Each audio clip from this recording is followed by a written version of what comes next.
Hey guys, welcome back to the BuzWeaver channel. And in our top stories today from CNBC, New York Post says employee posted controversial material headlines targeting politicians. Here's one of them, by the way. Many of them have all now been removed, so you're not going to be able to find them just in the standard New York Post Twitter post. You'll have to find them in archives, and of course YouTube would not allow me to show any of those or many of those, so this one here I can at least show because it's not as derogatory. The New York Post on Thursday said an employee was responsible for posts on the website and Twitter account that included terms of service violating material headlines about Alexandria Ocasio-Cortez and President Joe Biden.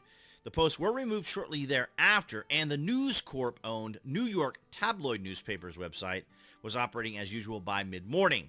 The Post is one of the top newspapers based on its circulation and one of the most visited news websites. And of course, we use it quite often here because the New York Post is often considered to be kind of middle, maybe somewhat conservative, maybe leaning a bit right. But I do like to use them. Of course, we use all sorts of different media sites for our commentary here on the BuzWeaver channel. The New York Post investigation indicates that the unauthorized conduct was committed by an employee, and the employee has been terminated, a spokesman said in a statement Thursday. This morning, we immediately removed the vile and reprehensible content from our website and social media accounts. The spokesperson earlier Thursday said the posts were the result of a hack and the investigation was underway. So they first thought they were hacked because of obviously the way it was described and the links didn't work and just, of course, the vile nature of what was going on there. The headlines appeared with photos, but links did not lead to articles. In addition to violent and explicit headlines targeting Biden and his son Hunter and Ocasio-Cortez, there was also certain statements made about New York City Mayor Eric Adams and posts targeting ununionized teachers. So that's the one we saw up here. But there was also some of Greg Abbott where they made disparaging remarks about individuals crossing into Texas and what he would do to them. So obviously I can't even mention what that would be, but nonetheless, I'm sure you guys can use your imagination. But it's interesting because, as we learned today, and I'll cover tomorrow in the Friday vlog, that Elon Musk has purchased Twitter. So I don't know if this was some sort of Twitter stunt to see what the individual could get away with, because right now on Twitter, people are, the left, of course, knowing now that Elon has purchased the platform, are kind of losing their minds. And we'll just have to see how the overall Twitterati responds. But overall, the New York Post seems to be back to normal. I don't see anything particularly unusual about them. And I don't see anything particularly unusual here in my regular feeds. But of course, we're hearing a lot about, see, libs are making Elon Musk out to be a certain individual from World War II. And I've not seen a lot of those because I've not really looked into it yet today. I've had a lot of other stuff going on. I'm kind of prepping for Call of Duty Modern Warfare 2 tonight.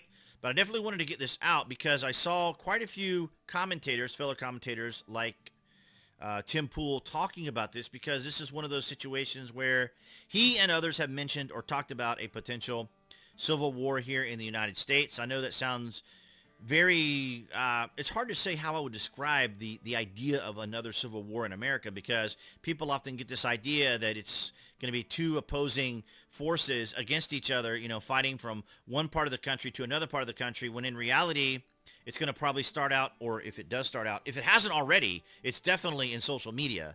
I mean, because we see the back and forth every single day on Twitter, and of course we see the constant censorship, filtration, demonetizing, suppression, all those sorts of things on the main platform sites already. Well, maybe with the exception of TikTok.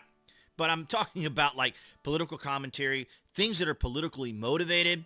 My TikTok has really taken a huge hit there. I'm surprised I'm even still on TikTok, because a lot of people that go into political commentary have just been completely knocked off the site, or other types of commentary, as it were. Even people that do entertaining news or entertainment news have also been removed, just because, I guess, the controversial nature of the topics that are covered. So I try to keep it as family friendly. That's why I use a lot of mainstream media headlines or articles and links, because then, of course, I can just give my opinion, and I should be able to give an opinion, at least any rational, cogent person would think that. But nonetheless, I thought it was very fascinating, because everybody's always trying to tie things together and say, you know, here's another example of individuals trying to maybe create some sort of instigation, incite, and potentially lead us to elements of or already participating in some sort of civil war. It's the midterms, guys. This is exactly what we had talked about. It kind of felt like things were kind of ramping down a bit because the Democrats appear to be getting completely decimated. Now, I don't want to say there's a red wave or a red tsunami or even like a red Noah flood, because the Democrats aren't going to just lay down and just kind of take the fact that they're getting completely overwhelmed. Even in my short today from MSNBC, I showed that MSNBC was calling out the Biden administration, that only 16% of people in the United States supported the Biden administration. That is amazing to think that MSNBC would have done that. Not only that, but that they would report that 16% said that they basically disapprove of Joe Biden.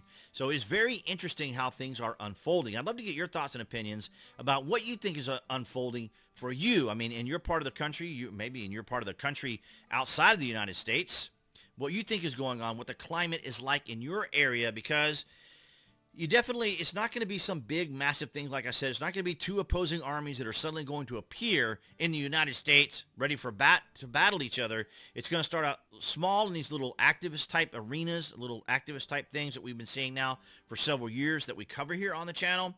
But it is kind of interesting to see. I don't know how much this correlates again with Elon Musk purchasing Twitter, but I've not gotten in to see how much of the inflammatory nature of what's going on Twitter outside of what we just saw from Steven Crowder.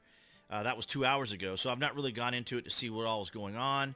And then, of course, Sticks is talking about Cenk Uygur. But it's going to be interesting to see overall in the next few days, how this all starts to unfold. But nonetheless, that's what I have for you guys today. Thank you for the continued support, especially all of you that are watching the shorts, and all of you on New Tech. That would be Rumble, BitChute, Odyssey, and DTube. Made sure that I included all those in there. And appearing there on the screen, that would be the channel icon you guys can click on to subscribe to the channel if you haven't already, as well as to get notifications. And I'll see all you guys tomorrow in the Friday Vlog.